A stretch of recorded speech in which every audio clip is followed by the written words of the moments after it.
but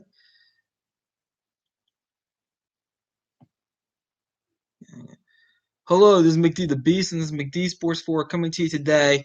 Man, D.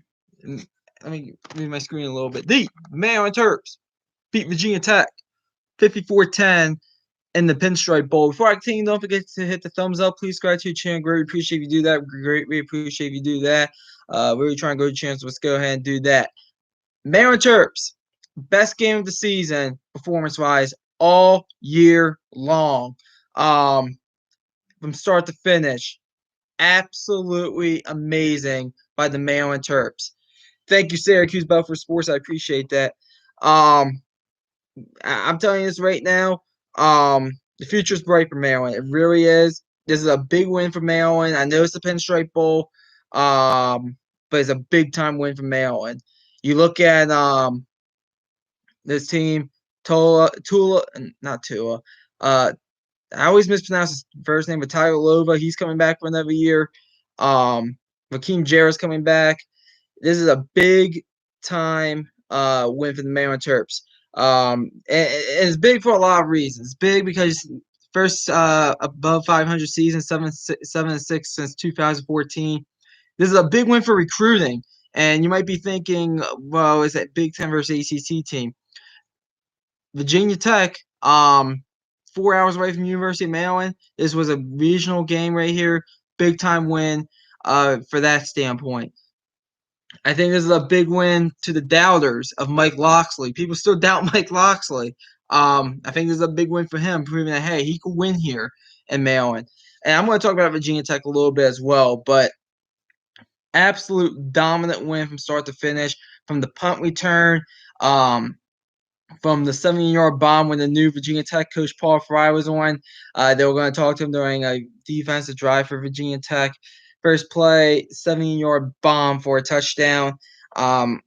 Just absolute, this offense. And the one thing I had, and let's be honest, Maryland has been pretty inconsistent all year from drive to drive, and I've stated that throughout the season. Most consistent game of the season, and very ever under Mike Locksley. I don't count the FCS games, but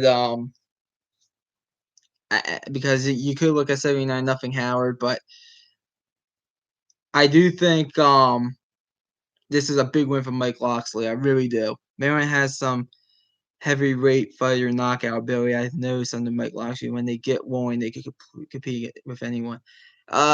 Yeah, we've seen that. I mean, and I look at this season. I'm going to kind of recap the season a little bit as well for Maryland.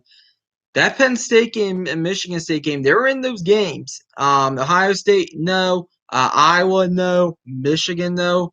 But the other two games with Michigan State and Penn State, they were in those games. I forget who else we dropped the game to. It wasn't Rutgers or Indiana. Oh, Minnesota. They were kind of in that game. Kind of not. They really couldn't ever get very long in that game. But and Minnesota, they're a 9-win team, Minnesota. So Minnesota was proven to be better than Maryland, and Minnesota beat West Virginia. I think 18-6 was the final. It was a low scoring game.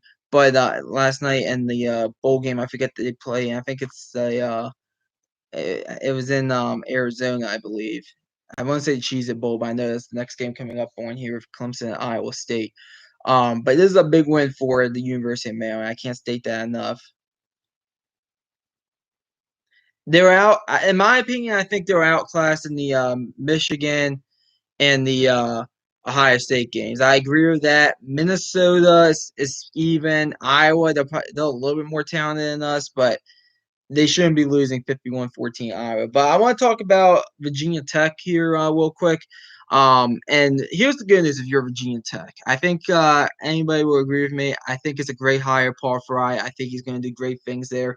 He was a graduate assistant on the Beamer, so it's a great hire, and I think he's going to do great things there. Here's the bad news if you're Virginia Tech.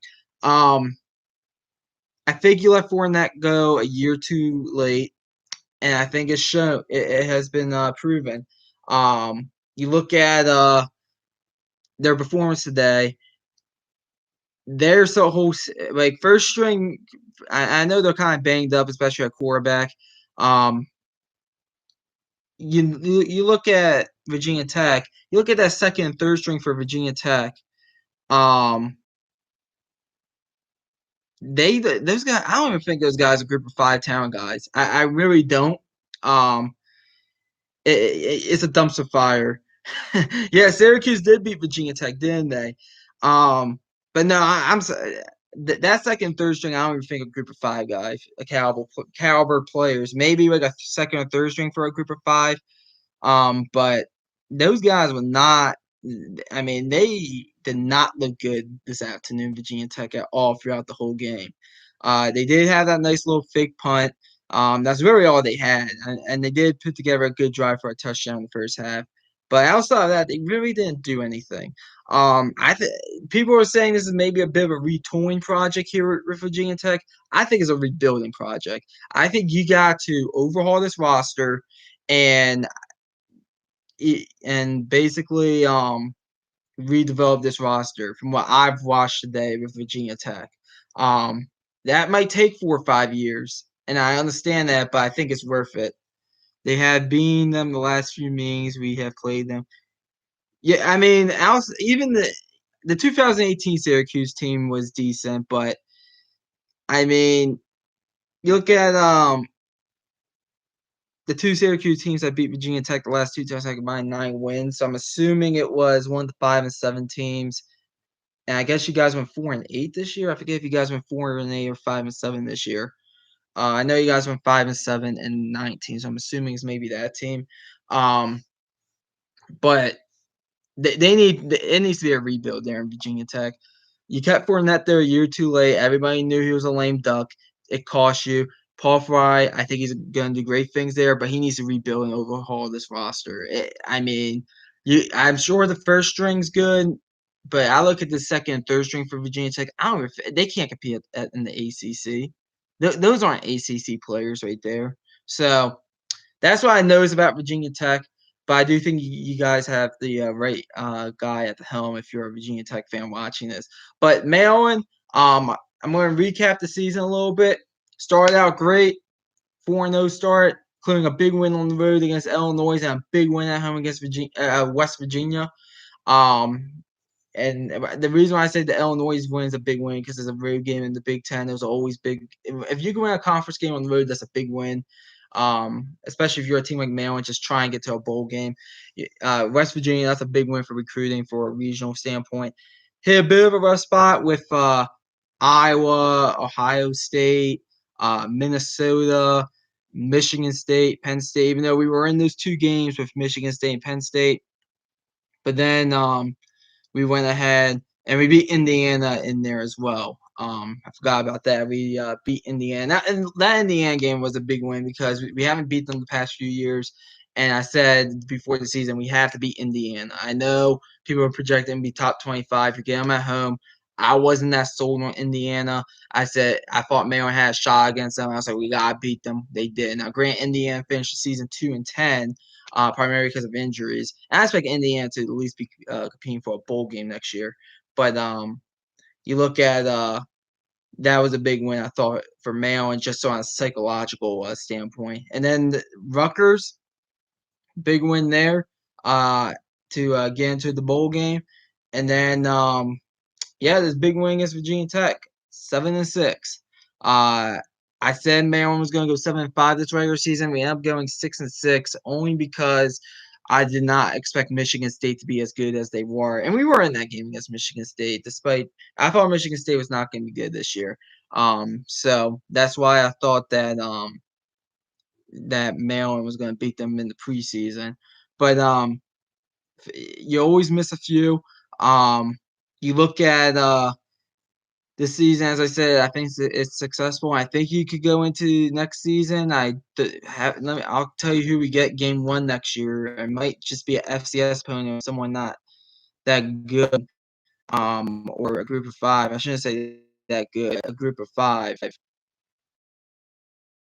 And 3-6 in the Big Ten last year. I do expect at least a 4-5 in the Big Ten. But you look at the schedule. You open up with the 3 non-conference games in 2022: Buffalo at Charlotte, SMU. Um, Buffalo had a bit of a disappointing season this year. Um, I believe I want to say they did. Yeah, 4-8. I do think they're going to be better than what they were last year because they did have a late coaching switch there. Um, so I do think they'll be better, but I expect Maryland to win that game at Charlotte. Charlotte's a team is a middle of the road team in the Sun Belt. I expect Maryland to go on the road and beat them. They were 5-7 this year. They did not get into a bowl game. And then SMU, they're gonna have a new head coach this year. SMU is at home. So I expect us to win that game, and then we open up conference play on the road against Michigan. And out of the West, we get Purdue, Wisconsin, and Northwestern. With Wisconsin on the road, and then Purdue, Northwestern at home.